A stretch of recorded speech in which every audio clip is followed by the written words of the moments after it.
ஆதியும் அந்தமும் எல்லாரும் பெறும் ஜோதியை யாம் பாட கேட்டேயும் வாழ்த்தடந்தன் மாதேவளருதியோ வன் செவியோ நின் செவிதான்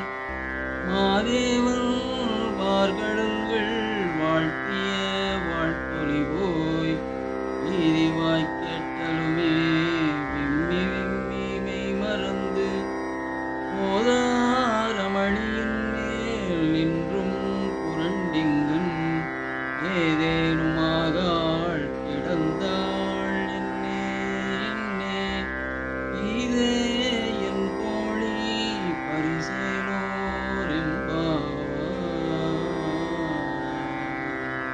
இந்த வீடியோ உங்களுக்கு பிடிச்சிருந்தா லைக் பண்ணுங்க, ஷேர் பண்ணுங்க, கமெண்ட் பண்ணுங்க, மறக்காம சப்ஸ்கிரைப் பண்ணுங்க. Of the